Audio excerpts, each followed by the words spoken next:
said ashes to ashes, that was a long time ago. And time as it passes to this life that I know, well, it's naked as we come and naked as we go. She was a kid that never had anything but love and compassion for people around her. And she was somebody that connected really well with people. And whether it be her friends or her friends' parents or her sister Morgan's friends' parents and Morgan's friends, she would create those bonds. I had a lot of compassion for Darren's teachers and her sports coaches. And it was to see the look on their face. It was almost like, wow, they're feeling what I'm feeling. How did we not know this? And there was so much guilt and pain with it. And I think it's made it difficult then for all of us. We are left with why. And I know how I feel, and I'm very compassionate for the other people that have been left with the why. As for answers, we will never have answers. We won't. Darren's not here for us to ask her. But what we can do is stop and ask each and every one of our youth, are you okay? How are you feeling? People talk to us about healing. I'm not sure when it starts. I'm sure it has, it just doesn't feel like it. It's definitely a journey. The wounds are deep, the despair is endless. The loss is just too great. You don't want it to happen. You don't want suicide to be a part of your life. You don't want it to touch you. It's touched many of us. It's touched more of us than I ever knew. When people share their stories, I'm comforted to know that they're comfortable telling me and sharing that, because it's a really, really hard thing to share. I think all of us want to feel that we're not alone. I'm not really sure, though, if you ever heal from something like this. I don't think you do. Can you calm my mind with a shot and a dream? Well, I dreamed of you and I running far and back again. Well, it's naked as we go, and naked as we came. Before everything happened with Darren, and I had no connection to mental health or suicide or anything like that. And I think what I didn't understand was that mental health and youth suicide can honestly affect everyone. Like, it changed my life in so many different ways, negatively and positively. You just feel like you have a hole in your heart and like something's missing, and it's so hard. Like, it's unbelievably hard to get through. Like, you feel guilty, and that's one of the hardest things that I think me and a lot of my friends had to deal with was, what if? What if she had told one of us? What if we had seen one of the signs? What if, like, we could have helped her? Once you lose somebody, it's like immediately you don't know what to do and you feel numb. You're scared to say, yeah, I might be depressed. All I knew was that I felt down all the time, and every little thing reminded me of Darren. You can't just put it under the carpet, not talk about it. It's happening, and it's happened to people, and it's happened to my best friend. By Darren not talking about it, horrible things happen, and talk about it. That's how we will overcome youth suicide and mental health. Well, you don't know where I've been. You don't know what I've seen. Well, come to me closer and sit down upon my knee. Well, it's naked as we go, and naked as we leave.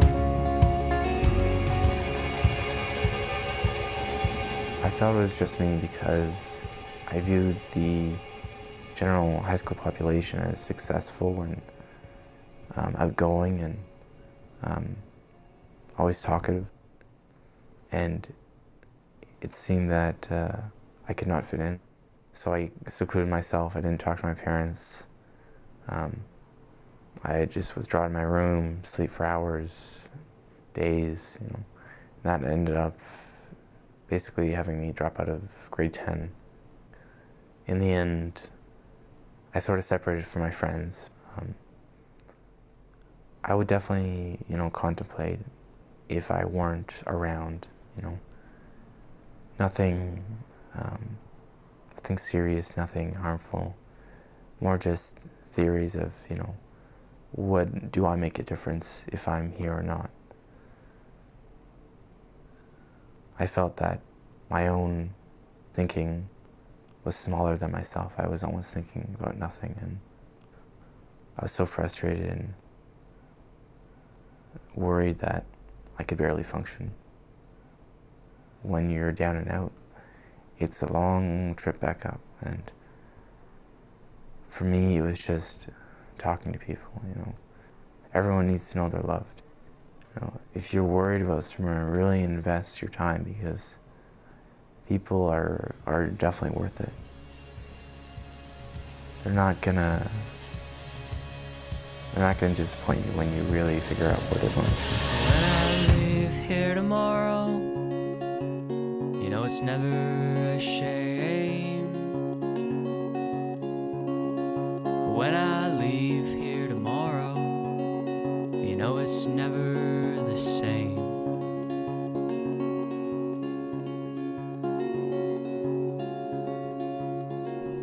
My friend she called me over and she told me she wanted to commit suicide, and most kids probably wouldn't know what to do, or they would probably judge and be like, why do you feel like that, and saying it in the wrong way, and then that would just make the person disconnect even more from everybody. But I tried to say, okay, well, why do you feel this way? And she said, don't tell anybody. And I said, well, I can't really not tell anybody, because I'd rather have you angry at me than you not hear at all. So I talked to my mom, and she helped me, and she wasn't angry at me. At the end, she thanked me, because she was like, I feel a lot better now. It feels like the weight of the world was lifted off my shoulders. I don't feel alone. You're right, there was always a solution to every problem. So I just tried to help her in the best way I could. Can you calm my mind with a shot and a dream? Well, I dreamed of you and I running far and back again. I'm pretty much your typical teenager. Blonde hair, brown eyes, hair that sticks up, gets in my face. I get pretty good grades. Like, I'm not the typical depressed teen that you would think of.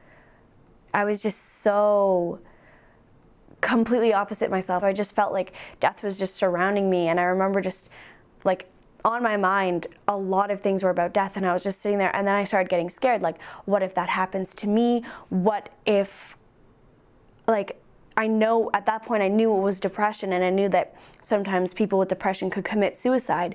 So then I was like, what if that happens to me? Like, I'm here and that's there. Like, how do I get to that point? How do I know when I'm getting to that point, and how do I stop myself? Because I don't want to, but what if I do eventually?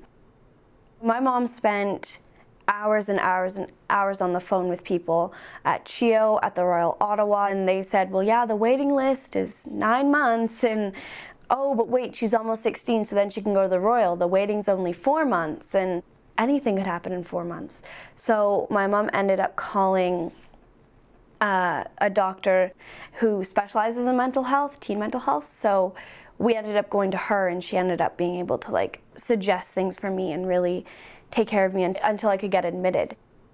And once you talk to someone, that second you tell someone that you're feeling certain feelings, then you're immediately not alone, which is what depression likes to do. It likes it likes to make you feel alone. But then what you have to do is you have to say, no, I'm not alone because I've just told someone. When I leave here tomorrow, you know it's never a shame. When I leave here tomorrow, you know it's never the same. There's no going back. I feel like I want to swim up a waterfall to get my daughter back. I know what can happen. I'm living it. I'm living it. My child didn't say, I didn't ask. I'd like to have that conversation. I do have that conversation now. Those are conversations Luke and I have with Morgan. We ask her, we talk about it. They're not easy conversations, but we know what can happen if you don't have those conversations. When I leave here tomorrow, you know it's never a shame. I think kids need to know that life without them is terrible. Each and every one of our kids matter. You matter. Life is not good without you. When I leave here tomorrow, you know it's never the same. Well, it's naked as we go, and naked as we came. And it's naked as we go,